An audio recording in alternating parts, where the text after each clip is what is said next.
Previously on the meat prep.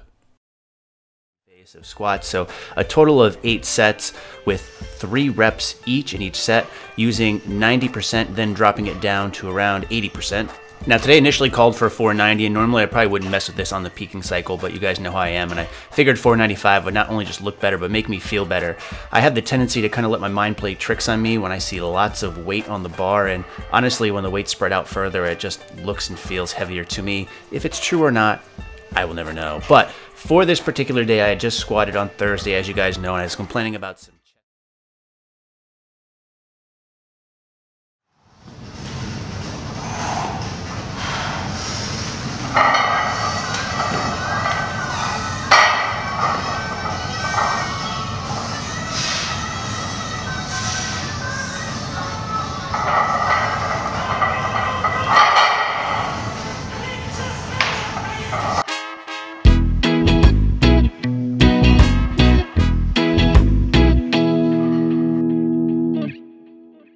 So pretty interesting workout today, and by interesting, I of course mean terrible, awful, and potentially the worst workout I've ever had.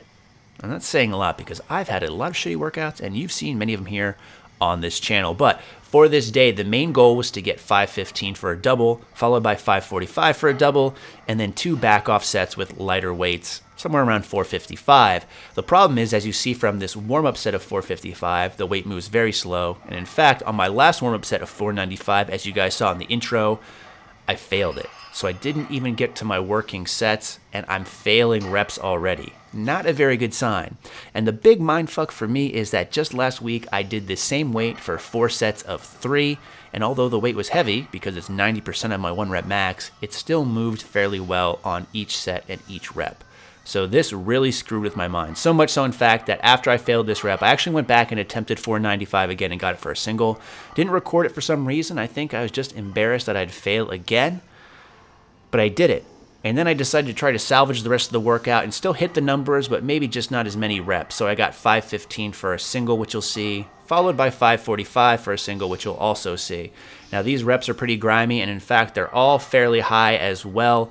But I really just need to get my mind right and fix my programming. So this is one of the reasons why I haven't released this program yet. This is the first time I've run a peaking phase in conjunction with the normal work. So I'm still trying to figure things out just a little bit, and what this tells me really is I need to tweak things a little bit on this week, definitely, but more than likely more the previous week, because as you guys heard from my commentary, that straight kicked my ass doing 4 sets of 3 with 90%. So maybe I'll cut down on the volume, or maybe even just tweak the intensity just a little bit. It's going to have to give it some play to see how it feels, only because for this peaking phase, you should be overreaching a bit, but not to the point where you're burning out like I did on this particular day. So the rest of the week, I'm going to change things up a little bit, see how that goes. The third week, I'm still going to stick to my plan, which is basically just a 2-day workout week full of deloads, so 3x3s with 50% leading up to the meet, and I think I'll still be in good shape. The good thing for me, in my opinion, is that I was still able to get 545, which is my 1 rep max for the most part, despite having all those issues previously and all the work next week. So I think if I do things right, I should have more in me. In the meantime, as always, thanks for watching, and stay big.